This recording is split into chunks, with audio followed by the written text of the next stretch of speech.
Chers amis, bonjour, on se retrouve pour les alcôves du Tanakh. Sujet d'actualité, bien entendu. Le texte biblique est très souvent consacré à la législation et à l'instauration d'une société morale et juste. Nous en avons parlé souvent. Une longue série de commandements, une liste organisée par sujet. Ce sont là des valeurs inaliénables du patrimoine national traitées dans la Mishnah et le Talmud, puis légiférées dans le Codex de la loi juive. Il n'existe pas beaucoup d'analyses similaires au chapitre traitant des mishpatim, des lois, dont le contenu soit clairement lié aux droits de l'homme. Nous voyons d'abord, dans le chapitre 21, les droits des serviteurs sous contrat, hommes et femmes, le droit de ne pas subir de violences physiques ou verbales, les diverses questions de propriété et de ses droits inaccessibles, le droit d'une jeune femme à son corps, le droit à un jugement équitable. Nous sommes dans le livre de Bamidbar. Ne fais pas fléchir le droit de ton prochain indigent s'il a un procès. Fuis la parole de mensonge et ne frappe point de mort celui qui est innocent et juste, car je n'absoudrai point le prévaricateur. N'accepte point de présent corrupteur, car la corruption trouble la vue des clairvoyants et fausse la parole des justes. Le traitement exigé pour les faibles et les démunis est en particulier l'un des sujets cardinaux. N'humiliez jamais la veuve ni l'orphelin. Si tu l'humilies, sache que, quand sa plainte s'élèvera vers moi, assurément j'entendrai cette plainte et mon courroux s'enflammera, et je vous ferai périr par le glaive, et alors vos femmes aussi deviendront veuves et vos enfants orphelins. Et tu n'opprimeras pas un étranger, car tu connais les sentiments de l'étranger, puisque tu étais étranger dans le pays d'Égypte.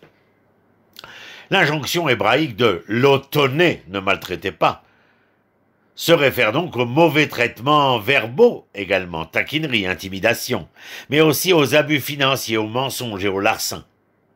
Le terme de guérim, étranger, résident temporaire, établit une distinction entre le ger tzedek, juste, qui a voulu se convertir, qui rejoint le peuple d'Israël à travers un processus de conversion et d'acceptation des commandements, et puis aussi le ger toshav, un étranger résident, non hébreu, qui vit parmi le peuple d'Israël.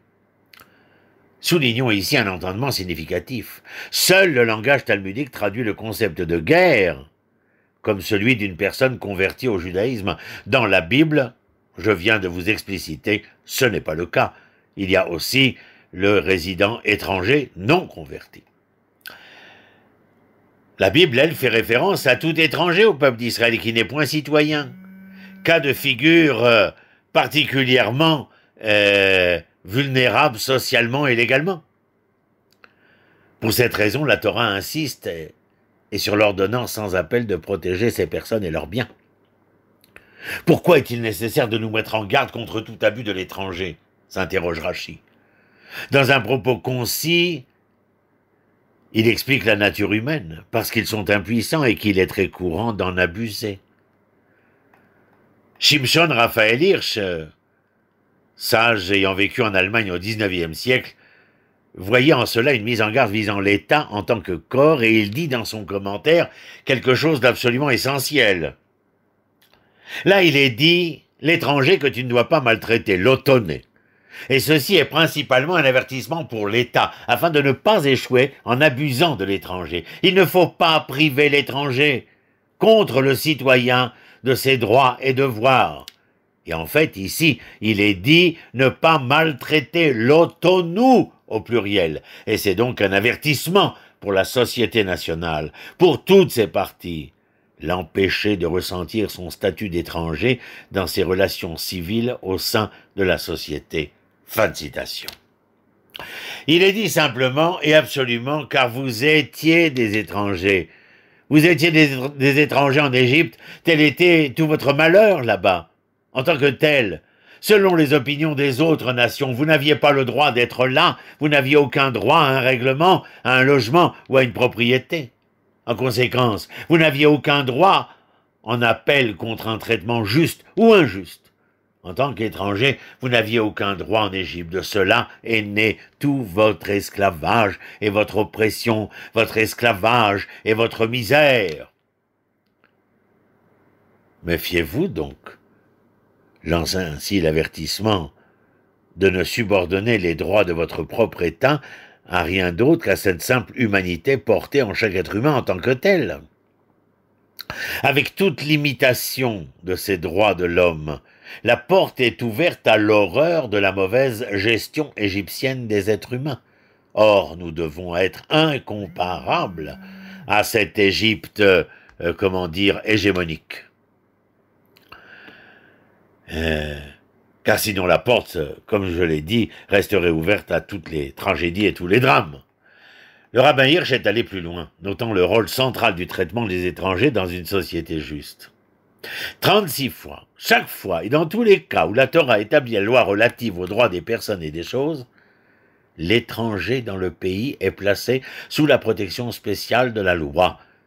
Dans un pays, le degré de justice est mesuré par la justice distribuée, disons-le, à l'étranger, complètement non protégé et non pas aux droits accordés aux habitants nés dans le pays, aux riches ou aux personnes ayant en tout cas des représentants ou des relations veillant sur leurs intérêts.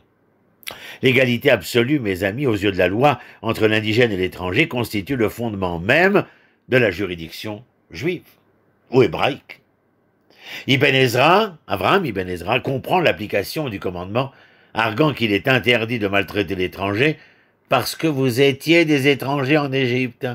Il est clair que les enfants d'Israël y étaient certainement des résidents étrangers, non des convertis. C'est ce que nous fait entendre Ibn Ezra. Il y a environ 100 ans, le Rav Avraham Yitzhak Cohen Cook, d'honorer mémoire, déclara que le statut des musulmans citoyens du pays était celui d'étrangers résidents, c'est-à-dire guéré toshav. À chaque période, chaque communauté, chaque leader a souligné et exigé certains commandements, tout en réduisant ou en ignorant d'autres. Quelles sont les raisons ayant influencé ces choix? Réalité géographique, sociale et économique, mais aussi vision du monde et idéologie.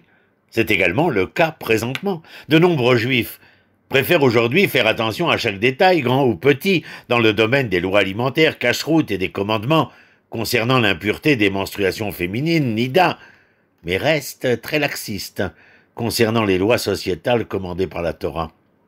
Après tant d'années où les Juifs étaient principalement en situation de minorité parmi les nations, nous sommes redevenus le peuple-nation dans lequel vivent de justes convertis guérés tzedek, ayant souhaité rejoindre le peuple d'Israël, mais aussi des résidents étrangers guérés toshav, qui vivent parmi nous mais souhaitent conserver leur propre identité religieuse et culturelle.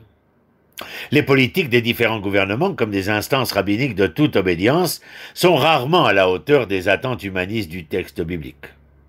Nos rapports aux travailleurs étrangers, aux minorités immigrantes, aux citoyens non-juifs, aux candidats à la conversion sont trop souvent tendancieux, dirais-je. Nous ne sommes pas au mieux avec ces commandements sur lesquels la Torah insiste et nous avertit pourtant quant à leur essentialité législative pour le devenir d'Israël. Nous aussi avons été une minorité dans un pays étranger. Nous avons également été des réfugiés manquant de tout, et nous aspirions tout autant à un statut légal parmi ces nations. Le texte ajoute, ici, un avertissement sévère, la punition pour les transgresseurs contre ces lois concernant les étrangers, les faibles, les démunis.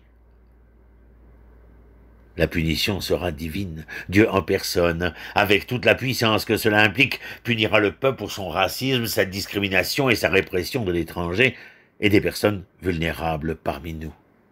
Et si je ne m'attends pas à une récompense ou à une punition divine d'une sorte ou d'une autre, que puis-je exiger de moi-même à l'égard de mon jardinier arabe, de ma femme de ménage péruvienne, de la personne philippine qui s'occupe de mes parents? Ce sont eux les guérim, résidents. Au milieu de nous, dans nos maisons et dans nos villes, la question est comment les traitons-nous? Chaque année, nous lisons la Megillat Esther à l'occasion de la fête de Purim. Il est écrit à propos de Mordechai. Il y avait un homme juif à Shushan, la capitale, en hébreu Ish Yehudi, Le mot Ish, mes amis, précède Yehudi, dans le livre d'Esther, au chapitre 2, verset 5. Vous êtes-vous posé la question, pourquoi dit-on un homme juif? L'adjectif juif n'aurait-il pas suffi? Le texte vient nous dire qu'avant d'être juif, il est de votre responsabilité d'être un être humain. Dans l'esprit de cet enseignement, l'État d'Israël deviendra l'État hébreu si et seulement si il assume totalement son identité morale avec justice, droit et humanité, et ainsi pour tous et tout un chacun. Ainsi Emmanuel Lévinas nous fait-il entendre et comprendre dans son chapitre de difficile liberté.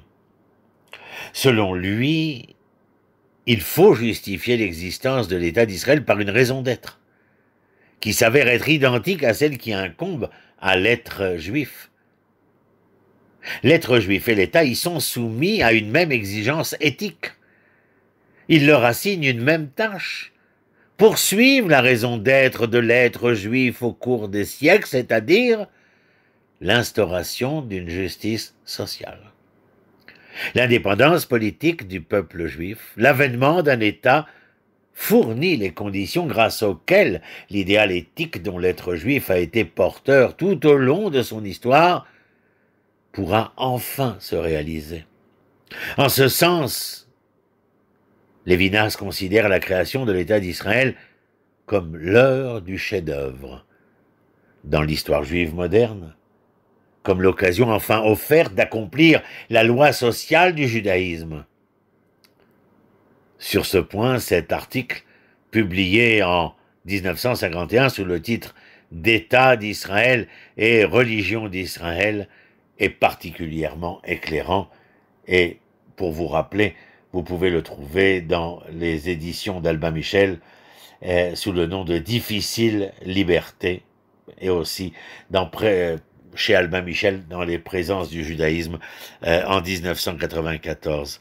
Voilà, je pense qu'il y a là beaucoup à réfléchir. Les alcôves du Tanakh sont ici une référence essentielle à notre remise totale en question et en cause de comment entrevoyons-nous le devenir de la société souveraine et indépendante que nous établissons en ce moment sur la terre d'Israël. Toda Rabba, Shalom Shalom les Koulam.